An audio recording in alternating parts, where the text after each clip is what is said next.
I tell you what, man, Jurgen Klopp's time at Liverpool has been one big-ass nightmare from my perspective as a United supporter. When the club missed out on winning the league under Brendan Rodgers in 2014, I was doing cartwheels in my back garden because I thought they bottled their only realistic chance of doing so given what had transpired for the 25 years that preceded it. Yet somehow, Klopp, in his own words, turned doubters into believers, and that too after Woodward fucked up the chance to bring him to United by chatting absolute bollocks. I swear, that man's got blood on his hands. All while United were going down the shitter, Liverpool managed to become world beaters. The worst part is, I tried really hard to hate the man, but just couldn't get myself to do so. Although some of his antics were embarrassing at times, his energy and charisma seemingly knew no bounds, and alongside Sir Alex, Wenger, Guardiola and Mourinho, he's most certainly in the top 5 managers the Premier League has seen in the last 3 decades. Don't get me wrong, I'm absolutely buzzing to see him go, and think Liverpool could very well have a few years in the wilderness given their owners' shortcomings were being papered over by Klopp's genius. But it's a bit like Thierry Henry for me. When he was at Arsenal, I wanted him to fail week in, week out, but now that he's retired, I can look back and say he's the greatest player in English top-flight history. Speaking of which, Klopp has made it very clear that he won't be accepting any other jobs in English football, and that he'll be going on a 1-year sabbatical before analysing his options. As he admitted during this emotional sit-down with LFC TV,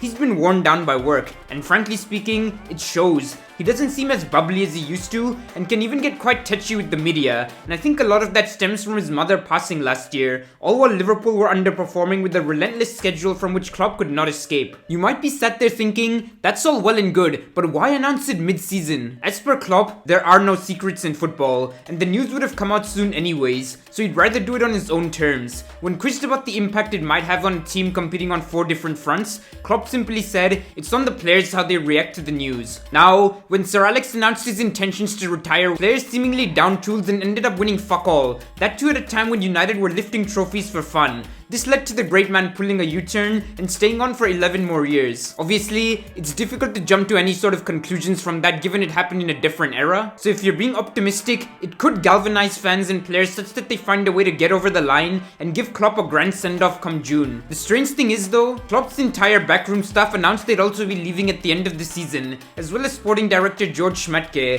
who'd only been there for 2 minutes. While the latter was always expected to be there on a short-term deal, losing the other fellas is a dagger blow.